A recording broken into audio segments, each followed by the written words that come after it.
Bonjour et bienvenue sur la Minute Ho'oponopono.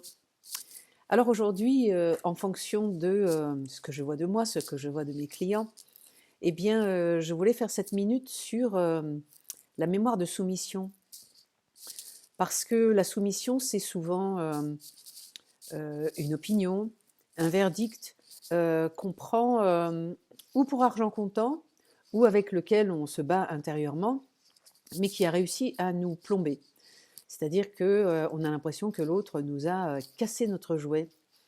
Donc j'ai vu ça aujourd'hui avec quelqu'un qui est dans un projet de maison, de rachat d'une nouvelle maison, peut-être même d'en construire une. Et puis voilà, quelqu'un est venu faire une estimation de sa maison et lui a complètement cassé son jouet. Moi, je l'ai vu aussi sur la facture pour réparer mon fameux bas de porte qui n'est toujours pas réparé. Pour la petite histoire, le gars a un calcul dans le rein et donc du coup, le jour où il doit venir réparer, il ne peut pas se déplacer. Vous voyez, c'est ça une mémoire à l'œuvre, c'est-à-dire que quoi que vous fassiez, de toute façon, tant que c'est pas nettoyé, ça ne va pas fonctionner. Alors peut-être que vous avez des mémoires de soumission, mais vous ne les reconnaissez pas parce que vous vous définissez comme un rebelle. Eh bien, un rebelle, tout comme un soumis, par exemple dans mon système de couleurs, c'est un violet très pâle. Les deux couleurs, les deux aspects, soumis et rebelle, en fait, sont la même couleur. C'est-à-dire que ce sont deux postures différentes par rapport à une autorité extérieure auquel on est confronté. Donc le soumis a tendance à se faire plomber et à croire ce que lui dit l'autorité extérieure. Le rebelle se fait plomber, mais il ne veut pas croire à l'autorité extérieure. N'empêche que comme il a besoin de se rebeller, c'est bien parce que son système de référence, c'est l'autorité de l'autre, parce que si c'était la sienne, il n'aurait pas besoin de se rebeller. Ce serait juste l'opinion de quelqu'un d'autre.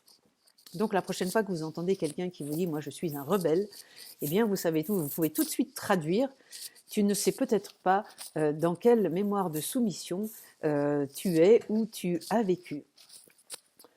Donc les mémoires de soumission, c'est vraiment chaque fois que on se soumet à quelque chose, un petit peu comme le virus peut être considéré comme une espèce d'autorité malveillante extérieure auquel on est soumis, rebelle, soumis parce qu'on a peur de l'attraper, rebelle parce qu'on a décidé qu'on ne l'attraperait pas. Mais à partir du moment où on a décidé, on a besoin de décider qu'on ne l'attraperait pas, c'est bien parce qu'il y a un problème. Sinon, même pas, on en parle. On fait autre chose, on vit sa vie et ça n'effleure même pas l'espace de la conscience. Donc, une autorité extérieure comme ça, qui peut prendre la forme d'un virus, on dit que c'est quand même une autorité plutôt malveillante en apparence, nous ramène souvent à des schémas d'enfants où il y a bien un âge où on n'était pas en capacité ni en force pour pouvoir être un rebelle. Quand vous êtes un bébé et que vous avez 3 mois, vous pouvez toujours essayer de vous rebeller. Ça ne va pas changer grand-chose. Et vous n'avez pas les neurones pour savoir ce qu'est réellement la rébellion. Donc voilà, parfois vous avez subi des choses difficiles en étant tout petit. Vous les avez vécues dans l'impuissance la plus totale. Je vous donne un exemple bête. Eh bien, si vous avez un lacet à faire et que vous avez 2 ans, eh ben, c'est franchement pas facile de faire son lacet à 2 ans. Donc, vous voyez, on a été confronté petit à des choses qu'on ne savait pas faire. Il n'y a pas toujours eu une autorité bienveillante qui a été là pour nous prendre par la main et nous dire ne t'inquiète pas, tu ne sais pas le faire, mais je vais t'apprendre et tu sauras. Donc, il y a des tas de domaines comme ça où, comme on ne nous a pas pris par la main, on a tendance à être soumis à ce qui se passe ou rebelle parce qu'on est en colère d'être soumis. En fait, voilà, je vous traduis la rébellion. La rébellion, c'est être en colère parce qu'on est soumis. Donc, si vous avez voilà, une petite mémoire comme ça qui traîne, où vous vous sentez soumis à une situation, à une personne, au fait que, je ne sais pas, un clan familial a pris une décision pour une succession et que vous avez l'impression que vous n'avez pas votre espace de liberté, vous n'avez pas de libre arbitre, donc vous êtes soumis, eh bien vous pouvez toujours faire cette petite prière. Je suis désolée, je ne savais pas que tu portais des mémoires de soumission et vous pensez par là vraiment des choses de l'enfance.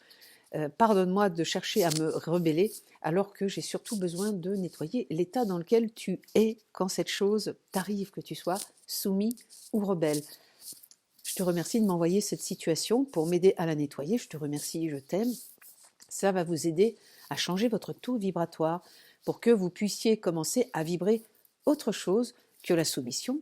Mais pour pouvoir vibrer autre chose que la soumission, eh bien, il faut la nettoyer. Et pour pouvoir nettoyer la soumission, il faut accepter d'être dedans.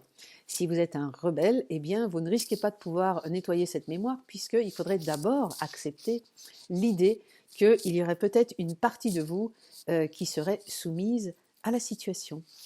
Voilà, c'était votre petite minute Ho'oponopono. Je vous retrouve demain.